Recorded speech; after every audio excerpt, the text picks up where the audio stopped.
Yes, guys, welcome back to flatcapeurotalk here, and we are going to be talking about Evan and Ndicka, everyone. Evan and Ndicka, I think, is honestly a really clever option for Spurs to maybe take a look at for that left-sided center back option. With Bastoni, there are kind of some rumors coming about that could still be on. Let's definitely keep the hope there. Gavardiol, I just don't really see that happening. Pau Torres seems to be kind of one that a lot of people really rate highly. I really like Pau Torres, but I feel like he'd be better probably in the middle. But I think he's still plenty good on the left, whereas maybe other people don't really rate Pau Torres. So if you don't rate Pau Torres, perhaps take a look at Evan Ndicka, a really underrated option, if you ask me. But yeah, let's break down what Evan Ndicka could bring to Spurs. I think it's someone that Spurs are actually taking some considerable looks at because his contract does expire in 2023. So he could be a cheaper option for us.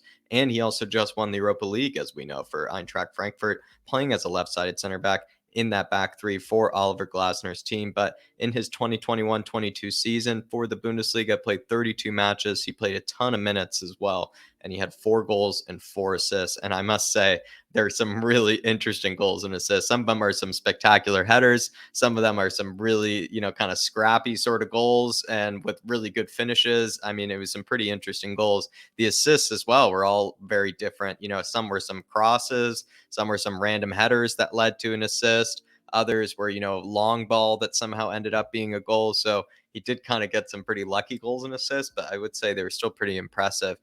He also played 11 matches in the Europa League this season. Born in Paris, France, 22 years old, center back. Plays as a left-sided center back, as we know too. 6 feet 4 inches. He is massive, everyone. He is massive.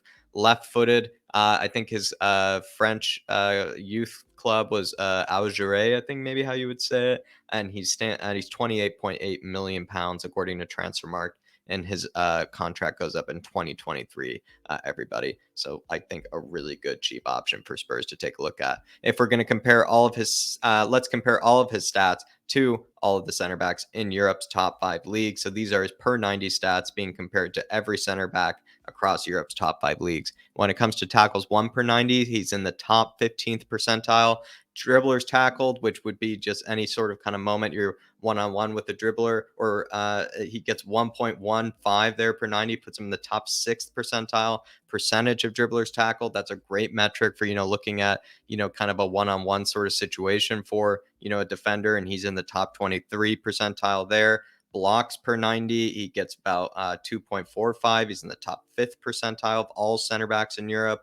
Percentage of aerials won. This is a very interesting thing because he wins a lot of aerials per 90, but he also loses a few per 90 as well. So it's kind of a confusing way to look at it. Like he has to deal with a lot of headers, but he loses a fair amount too. Pass completion percentage is also not very high, which I think maybe just has to do with the Bundesliga, but and the position maybe he plays as a left-sided center back. Also could be because maybe he isn't as good on the ball and as consistent on the ball as maybe other center backs are. Successful pressures, he is a very aggressive center back here, everybody. I really love this guy's aggression. He's in the top 9th percentile for that metric there. And then when it comes to progressive carries, he's not really as good as someone like a Ben Davies. He doesn't really carry the ball, maybe as many times, 5-10 yards or more forward than, maybe like other center backs in his position. But I will say he's actually a lot better on the ball than people probably give him credit for. He's quite kind of weirdly tricky on it. And he has these really nice, sort of kind of lanky, long touches that really work out for him. So I do really like actually Evan Ndicka, everybody. Pass completion percentage, he's actually nowhere near, or sorry, he's actually just slightly behind Ben Davies there. I don't really know what to make of that. And they also, I think, attempt